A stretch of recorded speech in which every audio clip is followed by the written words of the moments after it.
Bien, bienvenidos nuevamente. Vamos a continuar. Ay, disculpen el atraso, pero estaba preparando la otra presentación para ver cómo nos queda el tiempo para poder iniciar el tema que sigue, porque es bastante la temática teórica, si lo podemos ver de esa manera. Entonces, estamos hablando de la primera cooperativa que se organizó. Al menos el dato histórico que se tiene que fue en 1914, una cooperativa de zapateros que se creó en la Cuesta del Palo Verde, ahí en el barrio Candelaria de San Salvador. Luego, en 1938, la cooperativa algodonera, y en 1940 se funda la primera caja de crédito rural en la ciudad de Izalco. Estamos hablando de las cajas de crédito, tampoco son nuevas, son bastante antiguas. Y luego el cooperativismo llegó al gremio de los empleados públicos. Los empleados públicos crearon sus primeras cooperativas como un medio de defensa contra el agiotismo. El agiotismo se le llama así a la práctica de prestar dinero, pero por medio de personas que no están legalmente autorizadas. Esa es la primera característica del agiotismo, que no está legalmente autorizado. Es decir, funcionan al margen de la ley. Y también otra característica del agiotismo es que prestan a tasas de interés elevadas. Es decir, son los llamados prestamistas, así les llamamos nosotros comúnmente, que son personas que prestan dinero relativamente de una manera fácil, pero a tasas de interés un poco elevadas. Y que muchas veces en la desesperación de la necesidad que tenemos, pues caemos en las garras de estas personas. Nada menos, y haciendo un paréntesis ahí, está viendo una noticia, no sé qué tan cierta será, ¿verdad? Pero pues, es probable que se haya dado, de una persona que le debía $35 a un prestamista y en su desesperación de no podérselos pagar, optó por quitarle la vida al prestamista. Y hay muchos prestamistas que han terminado de esa manera. Agiotistas, prestamistas, también se les llama usureros. Usureros. De hecho, la Biblia nos menciona que la usura pues es pecado. Pero bueno, vamos a continuar ya en nuestro país y veamos qué es lo que se dio después. La segunda etapa, que ya no es la etapa embrionaria, sino se le llama el despegue del cooperativismo. Estamos hablando de 1950 a 1979. Tenemos acá que en esta etapa se destaca el surgimiento del cooperativismo de ahorro y crédito, con financiamiento de la Iglesia Católica. Es decir, ya la Iglesia Católica, hay que aclarar, y aquí yo no me quiero meter en problemas, ¿verdad? Yo, al margen de la fe de cada quien, pero hay que aclarar que la Iglesia Católica ha sido una entidad que ha tenido protagonismo en muchas facetas de la sociedad. Y la actividad económica no ha sido la excepción. La Iglesia Católica ha sido un agente económico muy activo en la historia del mundo. De hecho, en la actualidad hay una cantidad de recursos que se le calculan que la Iglesia Católica tiene. Es una entidad poderosa económicamente. Y pues en la antigüedad y en todo el desarrollo histórico de los países, la Iglesia Católica siempre ha estado presente, económicamente hablando. Y también tenemos el programa CUNA-ID de la Alianza para el Progreso, que fue un programa que creó el gobierno del presidente Kennedy, que en paz descanse, que fue asesinado, que buscaba ayudar a los países latinoamericanos para evitar que los países latinoamericanos cayeran en la red de los países comunistas. Es decir, era un problema de la famosa Guerra Fría entre Estados Unidos y la Unión Soviética, y entonces el gobierno estadounidense creó programas como Alianza para el Progreso, que buscaba, a través de la ayuda económica para los países latinoamericanos, evitar que estos países pudieran tener nexos con Cuba en primer lugar, la Unión Soviética, y pues algunos países al final pues sí lograron, cayeron en el, más bien no cayeron, no, se alinearon con los soviéticos, como el caso de Cuba, Nicaragua y algunos otros países de Sudamérica. Ahora, en 1965 se organiza Cactiusa, que es la Cooperativa de Ahorro y Crédito de los Trabajadores de las Industrias Unidas S.A., o YUSA, que es una empresa muy fuerte que produce tejidos, que está aquí en el Boulevard del Ejército, cerca del desvío de Apulo, que le llamamos. Pero la cooperativa está allá en San Salvador, en el barrio San Miguelito, en la calle 5 de noviembre. ACACME, que está en Sonsonate, COP 1, que está en Santa Ana. También está acá ACOBI, que ahora ya no es ACOBI, sino que es Bancobi. Antes era Asociación Cooperativa de Crédito de San Vicente, ahora pues es el Banco Visionario, le llaman. ACACU, que también está en la Unión. ACOMI en San Miguel, productos del mismo impulso del programa CUNA AID, ¿verdad? Que es dentro de Alianza para el Progreso. Veamos la otra etapa. Bueno, siempre dentro de la misma etapa. En 1966 se funda la Federación de Cooperativas de Ahorro y Crédito de El Salvador, conocida como FEDECASES. Esa que la tenemos en nuestro país. FEDECASES, el famoso sistema FEDECASES, que aglutina una gran cantidad de cooperativas, casi todas ellas de ahorro y crédito, ¿no? Porque FEDECASES está orientada a cooperativas de ahorro y crédito.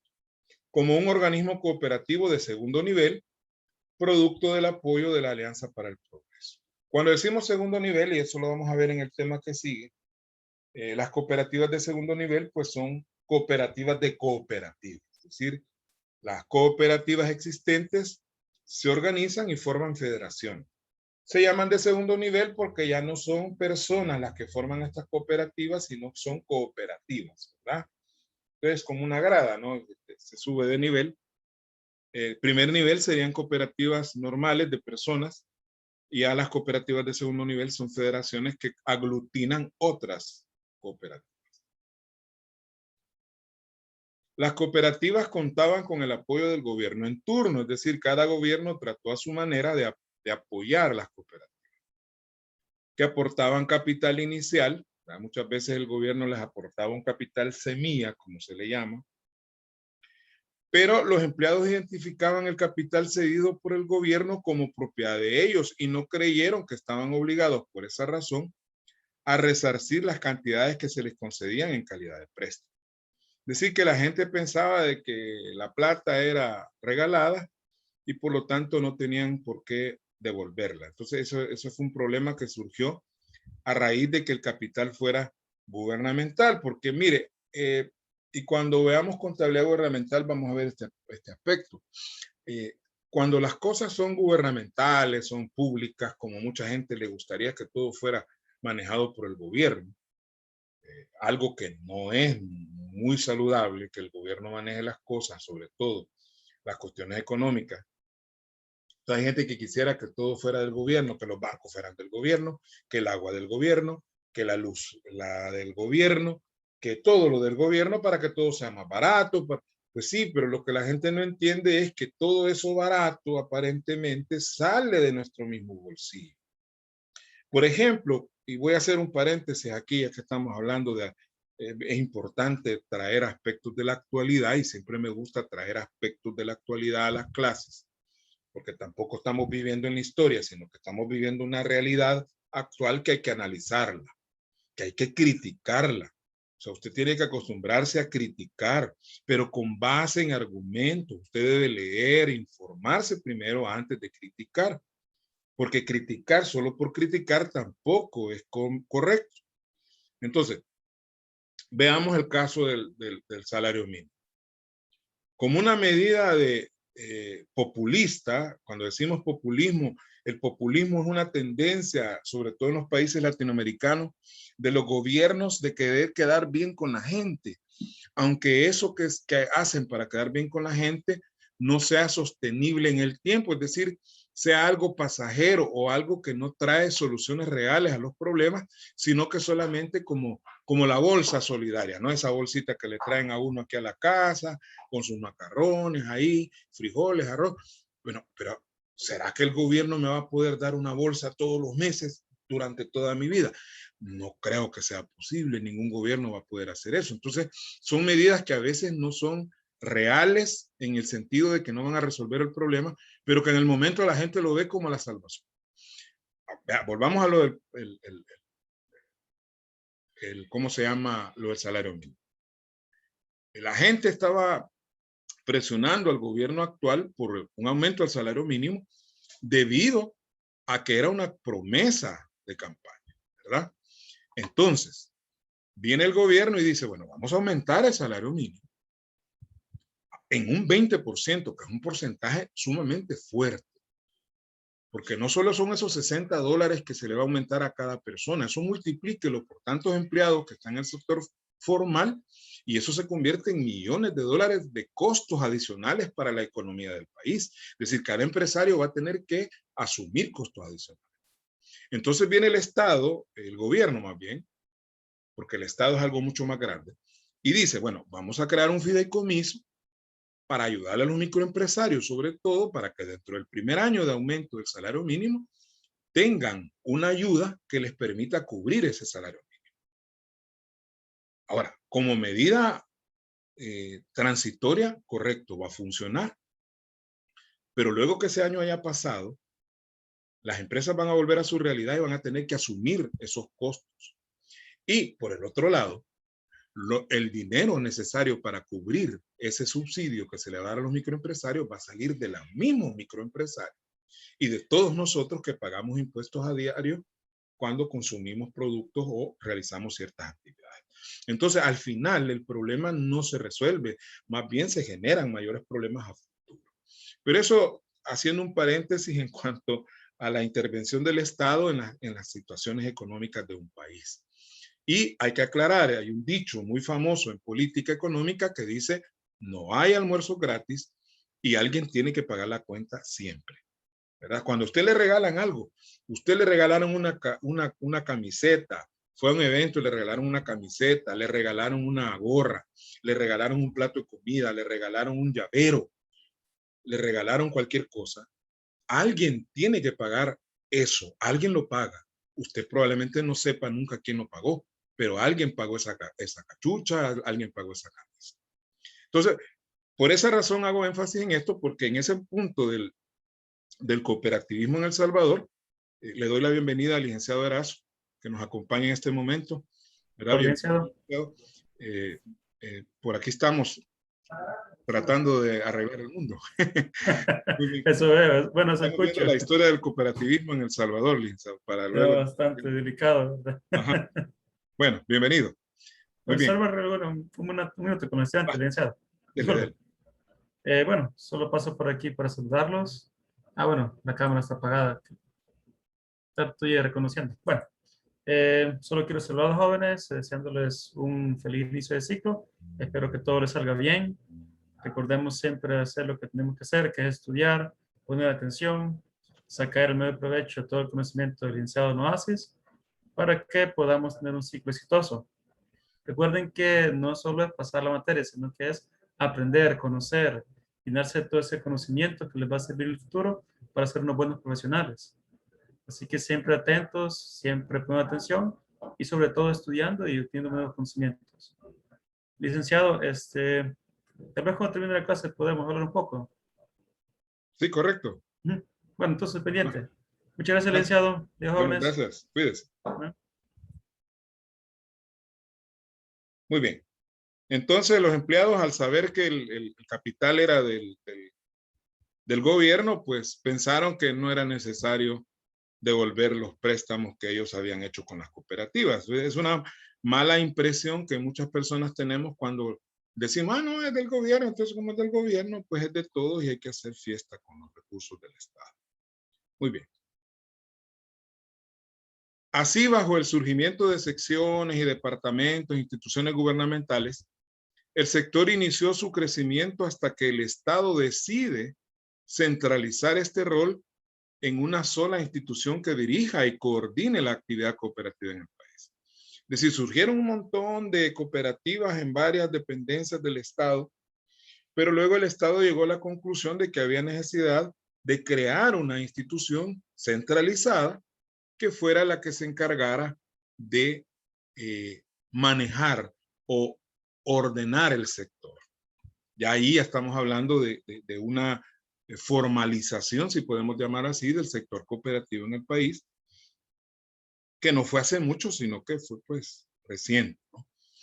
Por eso es que el 25 de noviembre de 1969, la Asamblea Legislativa promulgó el decreto número 560 que dio pie a la creación del INSAFOCOOP, que es el Instituto Salvadoreño de Fomento Cooperativo, como una corporación de derecho público, es decir, perteneciente al Estado, con autonomía en los aspectos económicos y administrativos, es decir, iba a tener su propio presupuesto, obviamente, para poder ser autónomo económicamente tenía que tener su propio presupuesto, sus propios fondos asignados, administrativamente también, aunque el Estado iba a participar en la administración de este instituto, pero a la larga el instituto como tal iba a tener cierta autonomía en cuanto a la toma de ciertas decisiones.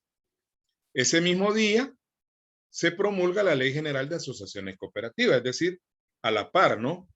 Se crea el instituto y a la par se crea la ley que va a regular y que vamos a estudiar más adelante, la Ley General de Asociaciones Cooperativas, donde está todo el fundamento jurídico que va a regular la manera en que las cooperativas se van a crear, cómo se van a funcionar y cómo eventualmente también van a ser cerradas y liquidadas, ¿no?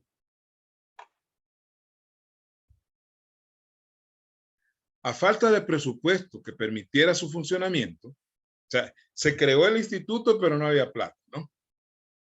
El INSAFOCOP empezó o comenzó a operar hasta el 1 de julio del 71, o sea, casi 2 años después de haber sido creado. Porque aquí en nuestro país tenemos esa mala costumbre a nivel gubernamental que primero se crean las leyes y luego se ve de dónde se saca la plata para que puedan crearse las instituciones que la misma ley establece. Eso es algo común en nuestro país. Hay leyes que han pasado más años sin funcionar por la falta de recursos. Hoy, con más de 40 años al servicio del sector cooperativo, la institución ha crecido, se ha descentralizado su trabajo en oficinas ubicadas en las distintas zonas del país, dando un servicio a través de las regionales a todo lo largo y ancho del país. Esto además parece propaganda, ¿no?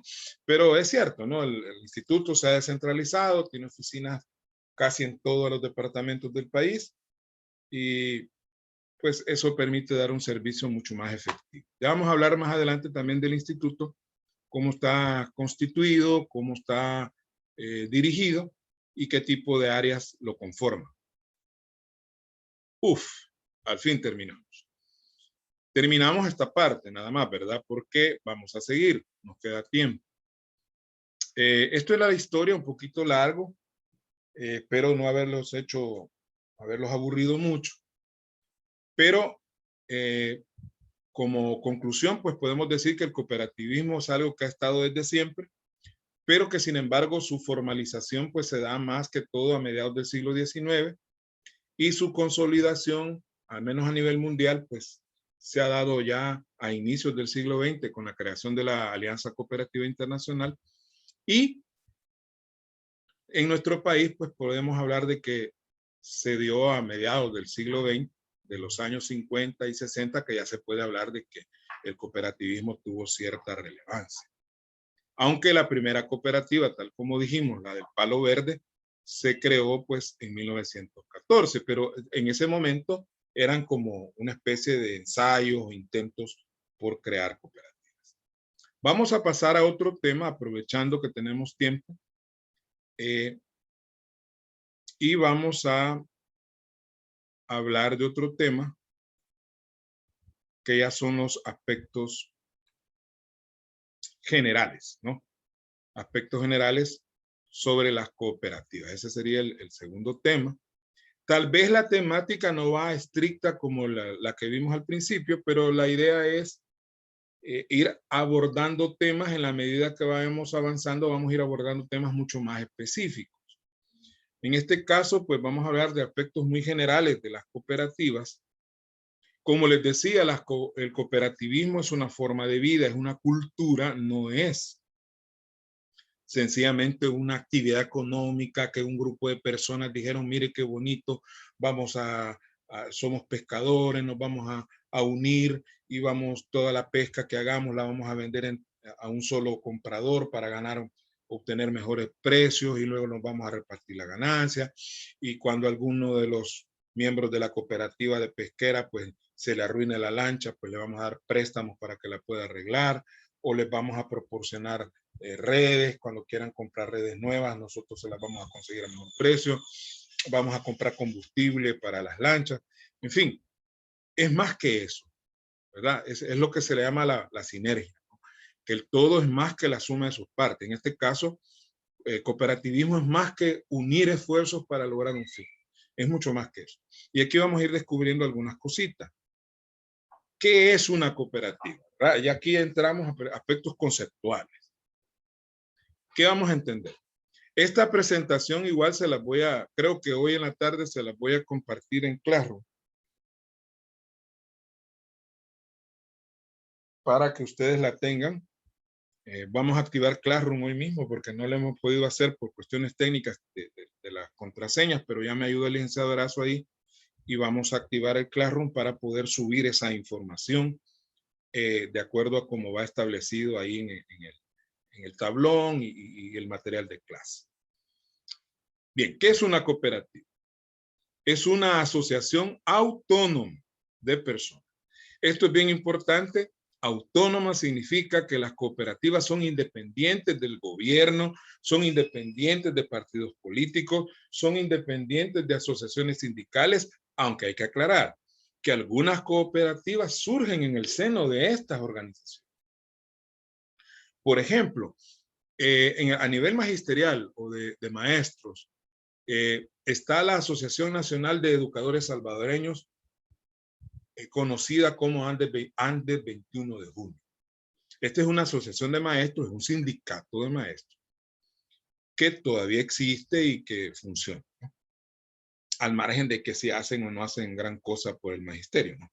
O que se venden o no se venden al partido. Bueno, con el FMLN tuvieron una gran luna de miel los de Andes que pues se olvidaron de pelear por los intereses del gremio.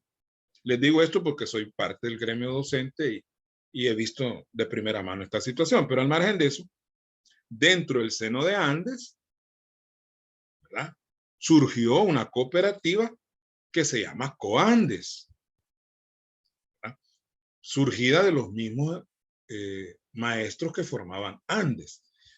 Pero Coandes es totalmente independiente a Andes.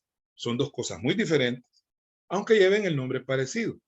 A eso quiero llegar, que aunque hayan surgido dentro del seno de un sindicato, de un partido político, aún el mismo gobierno la pudo haber creado, pero a la larga, dentro de los principios cooperativos, la autonomía es indispensable. La cooperativa no puede depender política ni económicamente de agentes externos a ella, más que las personas que las conforman. Aunque esto no significa que en algún momento las cooperativas pueden recibir apoyo económico de algunas instituciones, pero eso no va a dar pie a que la cooperativa se vuelva un nexo, o un anexo, perdón, o un apéndice de esas otras organizaciones. Que se han unido voluntariamente. La voluntariedad es importante también en el cooperativismo. A nadie se le puede obligar a unirse a una cooperativa. Por ejemplo, nadie le puede decir que para entrar a una empresa, usted va a ingresar como empleado a una empresa y como obligación es inscribirse a la cooperativa de la empresa o a la cooperativa de empleados de la empresa. Usted decidirá en su momento si se incorpora o no a la cooperativa. No debe amarrarse el hecho de darles el empleo al hecho de que usted se incluya dentro de una determinada cooperativa. ¿Para qué se han unido voluntariamente? Para hacer frente a sus necesidades y aspiraciones económicas, en primer lugar, porque hay que aclarar que la necesidad básica que motiva el cooperativismo es de índole económico, ya sea consumo, aprovisionamiento, crédito, vivienda o cualquier otra necesidad para la cual se haya creado la cooperativa. Sociales también, porque también en las cooperativas se satisfacen necesidades de tipo social. Es decir, que las cooperativas también están enfocadas en el apoyo a las personas que tienen necesidades que no pueden suplir. Muchas cooperativas hacen labor social, hacen campañas de salud visual, hacen campañas de salud odontológica, hacen campañas para donar sillas de ruedas, es decir, esa es la parte social. Y también la parte cultural, porque las cooperativas dentro de su organización tienen un comité de educación en el cual pues se organizan charlas sobre diferentes temáticas que le puedan interesar a los asociados. Todo esto pues son aspiraciones y necesidades de índole común, es decir, que todos los miembros pueden en un momento dado tenerla por medio de una empresa de propiedad conjunta. La cooperativa es una empresa y la propiedad sobre esa empresa es de naturaleza conjunta, es decir, que todos son propietarios de la cooperativa y democráticamente controlada. Esto es bien importante también porque las decisiones que se toman en las cooperativas se toman, claro, estamos hablando no de decisiones del día a día, ¿no? Porque para eso hay una organización, una estructura organizativa donde hay una gerencia, hay una administración, que es la que va a tomar las decisiones del día a día, que si se paga esto, no se paga, se compra, no se compra. Pero las decisiones importantes, aquellas decisiones relevantes para todos los miembros se toman de manera democrática a través de las llamadas asambleas, ¿no? Que son reuniones que se hacen generalmente cada año y que ahí se toman decisiones importantes de manera democrática, es decir, respetando la voluntad de la mayoría. Eso para explicar un poquito qué es una cooperativa. Ahora, ¿qué características tienen las cooperativas? Son empresas asociativas y sin ánimo de lucro. Ahora, asociativas porque, pues sí, son sociedades prácticamente donde hay una gran cantidad de miembros. Y cuando decimos ánimo de lucro, no significa que los asociados en su momento no puedan obtener un beneficio. Pero generalmente, al ser de tipo asociativo y tener una gran cantidad, muchas veces de asociados, el reparto de dividendos no es algo de lucro porque no va destinado a una, 2, 3, 4, 5 personas, sino que es una cuestión que se da para todos los que forman parte de la cooperativa. Es decir, el lucro no existe en el sentido de que no se beneficia a un pequeño grupo de personas. Sus trabajadores y usuarios son simultáneamente los aportantes y gestores de su empresa. Generalmente, las personas que trabajan para las cooperativas muchas veces son asociados, no siempre.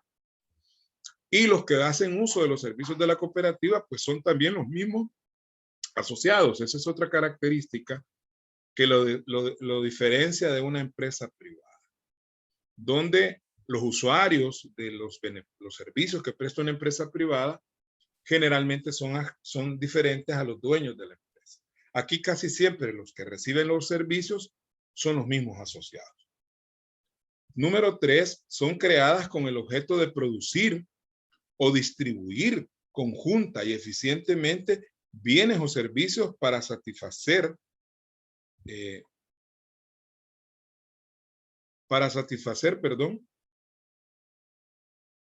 las necesidades de sus asociados y de la comunidad en general. O sea, el objeto de una cooperativa es producir o distribuir conjuntamente, o sea, entre todos, y eficientemente, es decir, con el menor costo posible, bienes o servicios para satisfacer las necesidades de sus mismos asociados. Generalmente, esos servicios que se producen, esos bienes que se producen, van a servir para satisfacer las necesidades de los mismos asociados. Y en un momento dado también la comunidad, porque hay que aclarar que hay, y eso lo vamos a ver más adelante, hay cooperativas de vínculo abierto y hay cooperativas de vínculo cerrado. Las de vínculo cerrado solamente benefician a los asociados estrictamente Y las de vínculo abierto, pues pueden prestarle servicios a cualquier persona que lo necesite. Eso va a depender de la manera en que sea organizado la cooperativa. Número 4. El ingreso de los asociados, así como su retiro, es voluntario. Eso ya lo habíamos aclarado en la definición. A nadie se le puede obligar que ingrese y a nadie se le puede obligar que salga. Ahora, esto bajo ciertos, sobre todo la salida o el retiro, bajo ciertas excepciones. Porque si hay un marco conductual en las cooperativas y si algún asociado transgrede, o sea, incumple ese marco conductual, puede hacerse acreedor de que se le retire de manera forzosa de la cooperativa. Pero esos son casos especiales cuando el asociado pues comete alguna infracción grave y eso obliga a la misma cooperativa a ordenarle que él se retire. Pero así, solo porque sí, no se le puede obligar a nadie a que se retire. El número de asociados es variable e ilimitado. No hay un límite establecido para cuántos socios van a existir. Pueden haber cooperativas de 20 socios hasta cooperativas de miles de socios. Entonces, no hay un número, el número es variable, o sea, es cambiante y puede ser hasta cierto punto ilimitado. Funcionan de conformidad con el principio de la participación democrática. Ya lo habíamos aclarado también en la definición. Todos tienen derecho a hablar, todos los asociados tienen derecho a hablar y en su momento también van a tener derecho a votar, es decir, a participar en la decisión de manera democrática. No hay socios de categoría A y otros de categoría B y otros de categoría C y que estos sí pueden votar a veces, estos siempre, no, ahí es parejo. Realizan permanentemente actividades de educación cooperativa. Esto ya lo habíamos mencionado en la parte cultural. Es casi obligatorio para toda cooperativa tener programas educativos hacia sus asociados o hacia los miembros de la familia de los asociados, porque a veces no solo a los asociados se les da charlas y algún tipo de capacitación, sino también se le da a veces a miembros de la familia. Por ejemplo, yo estoy en una cooperativa, ACACES DRL, se la recomiendo, muy buena, donde pues cada cierto tiempo me invitan a mí o a veces hay programas para los hijos, a los menores de edad, sobre talleres de pintura o talleres de emprendedurismo o cualquier otra área bonita para los niños o para los asociados o para las esposas. En fin, la educación es un pilar importante. De hecho, dentro de la organización, y eso lo vamos a ver cuando veamos la parte jurídica, es obligatorio que existe un comité de educación, que es el que está pendiente de que todo esto se lleve a cabo. Número 8. Integran económica y socialmente el sector cooperativo, es decir, ellas en algún momento se unen en otro tipo de organizaciones, como llamamos de segundo nivel, como son el caso de las federaciones y las confederaciones.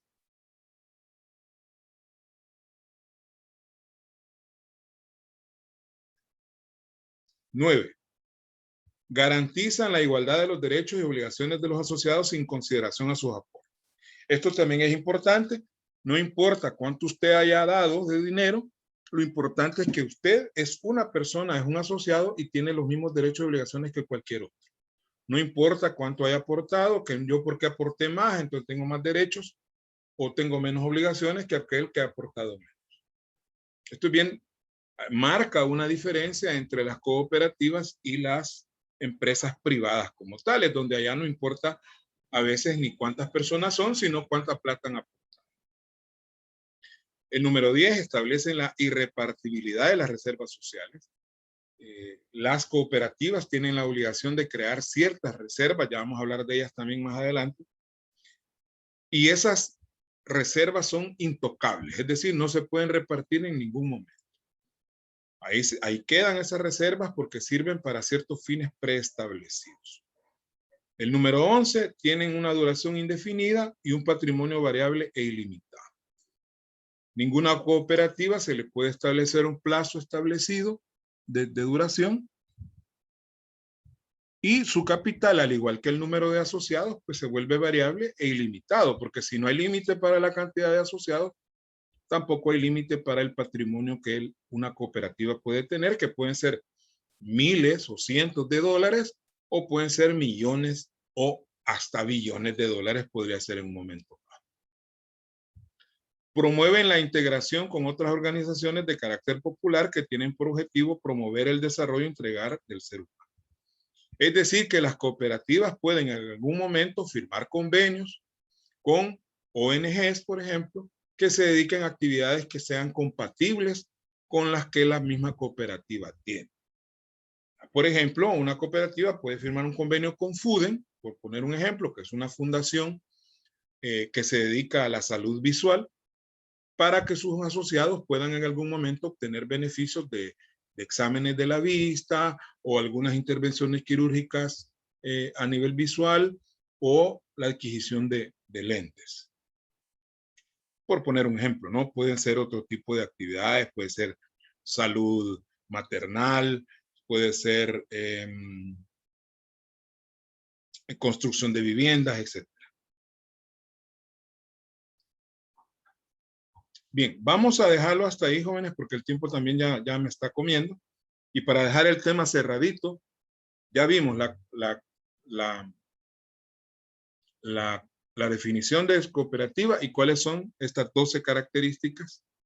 Yo les recomiendo que lean, relean lo que hemos ido viendo con el material que yo les voy subiendo, para que a la hora del parcial, que creo que va a ser un parcial algo bonito, no se vayan a confundir y nos vayamos a equivocar en la respuesta. Vamos a seguir la próxima clase con la simbología, ¿no? Que también es importante conocer la simbología del cooperativismo en general. Muchas gracias. Quedamos pendientes con el material. Hoy mismo subo los videos al canal. Estén pendientes del canal. Y pues nos veremos el próximo miércoles. No, yo creo que el próximo miércoles estamos de vacación. De este miércoles que viene al otro. Muchas gracias, jóvenes. Cuídense. Feliz semana. Bye.